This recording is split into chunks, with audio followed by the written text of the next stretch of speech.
Hi there, everybody. My name is Kate, and welcome to my channel, Trinergy Awakens Naturally. It is 12:34, 1, 2, 3, 4 on my clock as I am starting this. So this message, I don't like to preface a whole lot. However, I don't like to waste people's time either, and sometimes it's just easier if we pull the punch. This is really for the high-level healers or energy weavers, people who really work in high esoteric and understand high magic or high energy work, however you identify. I don't like to label myself too quickly or too easily.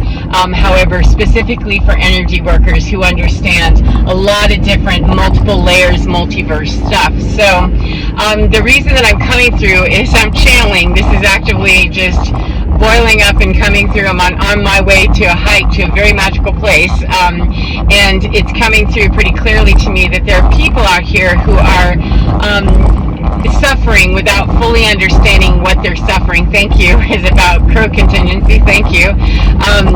That they don't fully understand what's going on, and so this piece of the puzzle can help you if it's for you, and I hope that it does help you no matter what. The deal with empaths, light workers, starseeds, however you choose to identify, I mean you if you know it's you, but let's just go with light worker just to make it simple to have a label to land on, but choose whatever works best for you of how you understand yourself, please.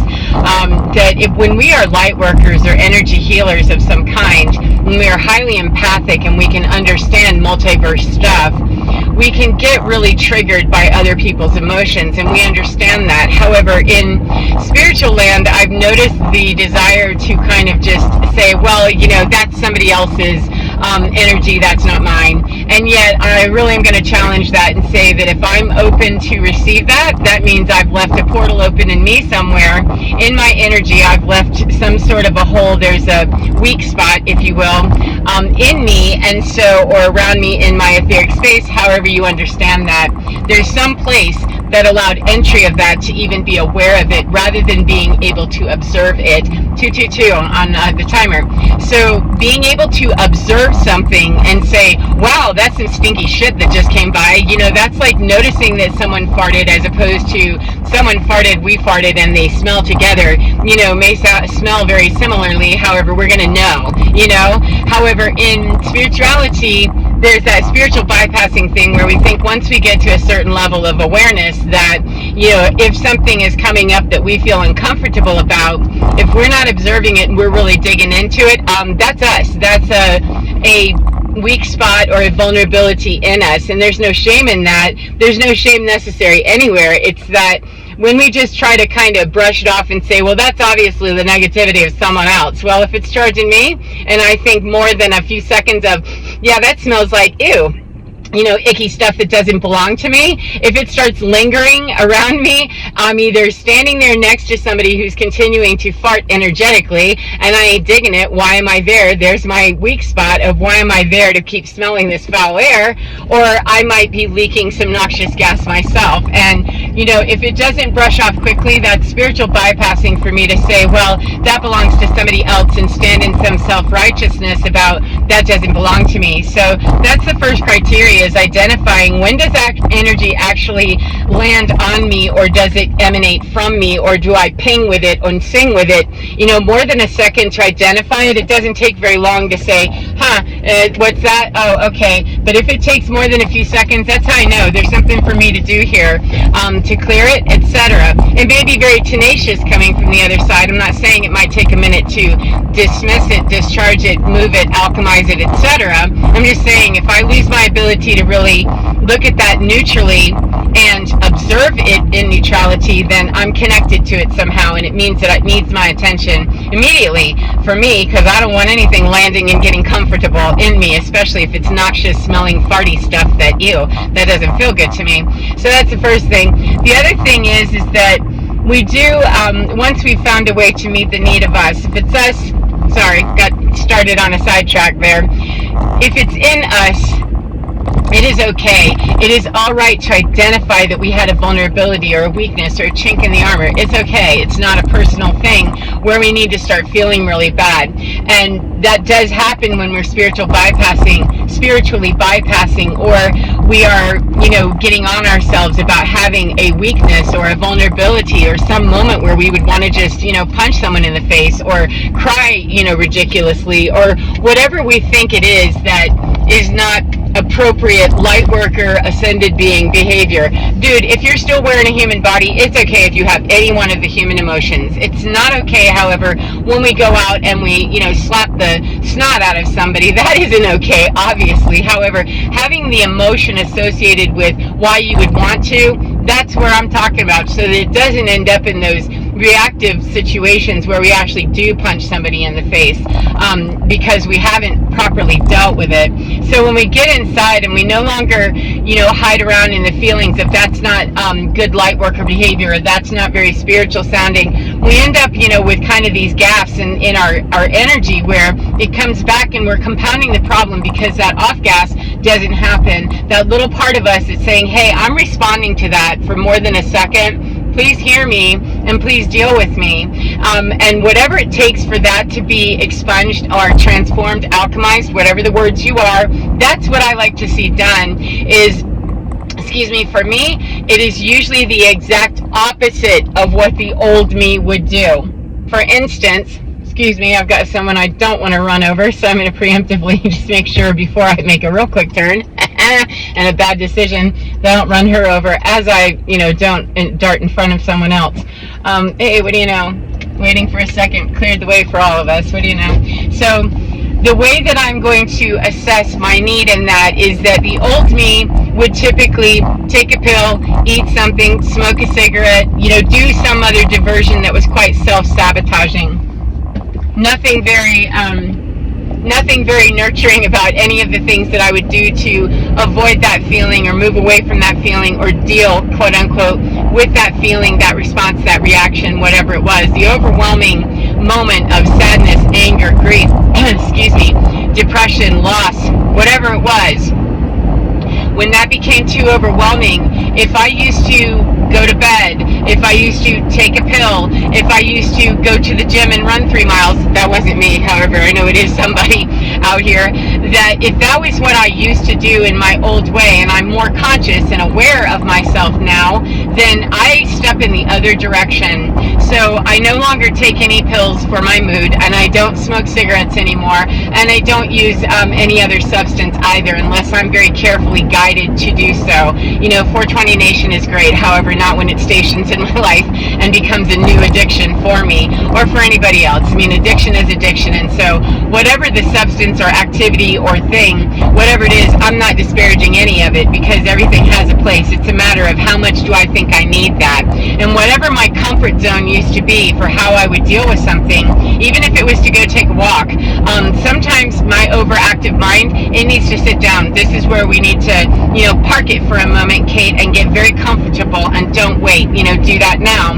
And so that's where we can really break open those places where we've possibly been spiritually bypassing or ignoring or missing the opportunity to see a vital change, a transformational change in alchemy for us to do a lot of times, not always, a lot of times the exact opposite of what we usually do.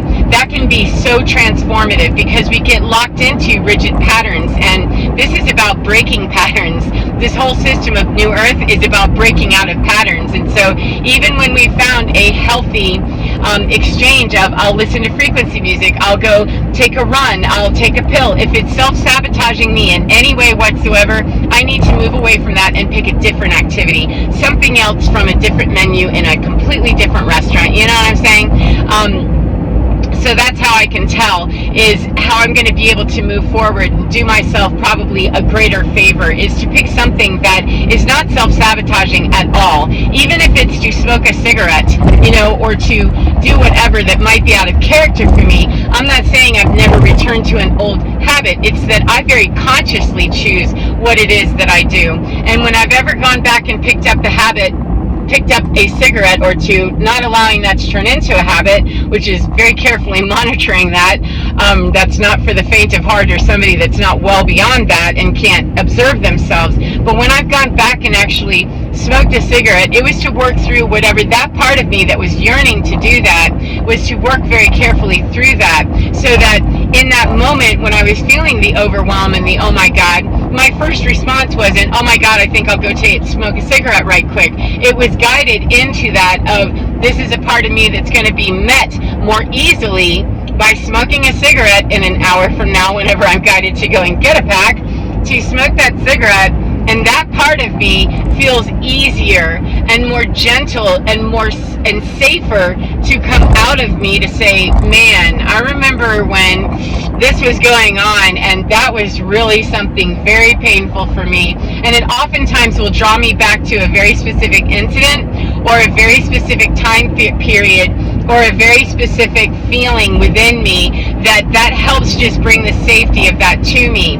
However, the crucial difference that I really want to get across is this is for high-level energy workers that understand how to observe themselves and be able to pull up and down and in and out of those areas very well, or you're willing to learn and not going to fall back into an addiction or something that's going to be self-sabotaging. So the idea is that I can take that old habit and actually alchemize and transform out of that by using that very energy field more comfortably. It gets me there more comfortably because smoking clearly was not healthy for me.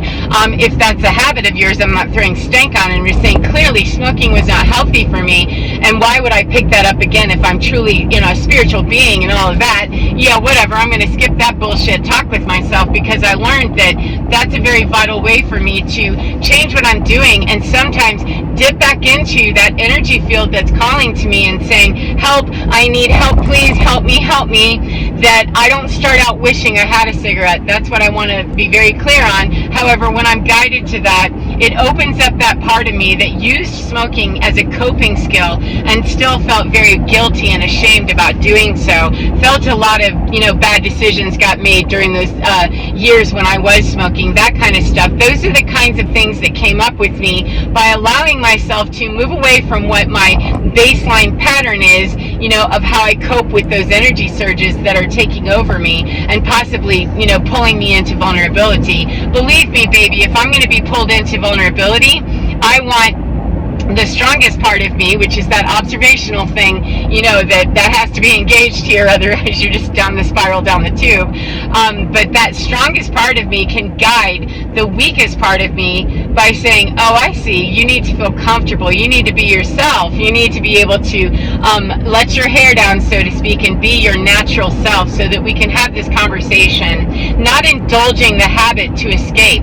I want to run right into it. I want to, oh, we're talking dark shit? Cool, let me get my dark shit on and let's go there, because I love you too and I want you to be out of pain. This isn't about saving somebody else. It's not about, worrying what their opinion is, because, you don't want to save somebody else from their bad opinion of you. Let them have it, boo. It's none of your business what people think of you. However, that can be a toughie. So this is about coming into that space in me that feels like, oh my God, I don't know what to do with myself. And so when I meet that, and I allow that part of me to show me the dirtiest, ugliest, most shameful, yeah, whatever, just be thee, show up, being who you are, tell me, show me, who are you? And I met the most fascinating parts of myself that really had quite a bit to say, that I was too numbed out, dumbed out, and completely detached and run away to ever give them much voice. However, everything that was happening in the period of time I was smoking for 15 years or so, everything that was happening during those worst days of my life during that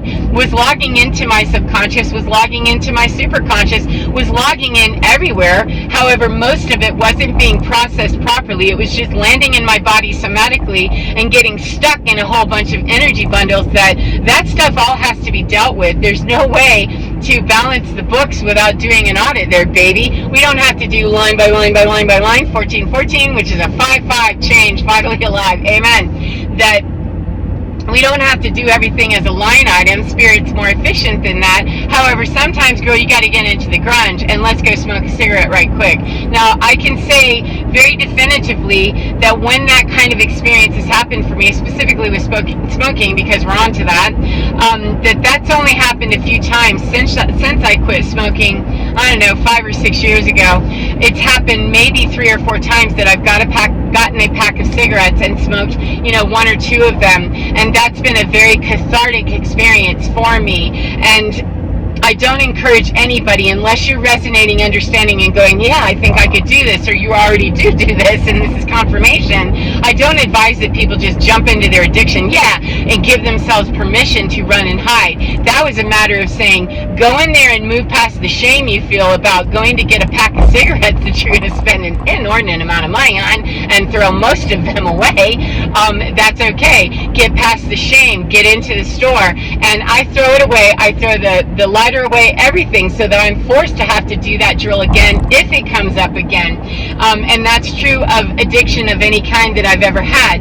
With the exception of the prescription stuff, I don't use those things at all. I tapered off of those because there was a chemical component involved that I don't want to mess with that side of it, and I've never been called to mess with that side of it because I found more natural ways to do that. So I'm not advising that we do things, unwisely or in a way that we know really inside of us. That's really not a good way for me to go. And I'm not giving any medical advice or anything like that. I'm saying the internal me knew, that's not a way that you can do that safely, then we're not going to do that. However, it did happen in every other area of my life where there had been an imbalance, and it continues to be that way, that I still occasionally I go get candy because food was a big issue for me, but it's a very conscious choice to be doing what I'm doing to take me back to that space of what is it that I am clearing here, or what need am I meeting here? Because sometimes, with candy, for instance, at this time of year, there's just candy that I really like. Mostly I have a very clean diet, and I don't eat, food that really does not serve my body well. However, sometimes I'm nourishing a part of me that energetically is going to meet me better if I slip my standard just a bit on what my normal baseline eating habits are, or smoking or non-smoking, whatever it is. So there's a very fine distinction. However, it's a very clear distinction that needs to be made, so that we're not just out there, meeting the need of greed. That's not what I'm saying. And so the other component with this is that once I've met that, and I know 222.2, that's my mileage. Thank you very much. Amazing. That when we're meeting that need, we can clear that karma, we can clear that debt that we owe to ourselves. We can do that line item as we need to. And when we meet those, I found for myself anyway, when I meet those kinds of engagements at that microscopic level, it will take out that entire field sometimes in a huge way, where I just feel the chunk of something huge just broke away. It's not a matter of a one-for-one exchange. This isn't an IRS audit exactly. However, energetic audits can be very tedious. They can also break away large, huge bundles of karmic energy and density that we have not understood ourselves properly. Excuse me, let this...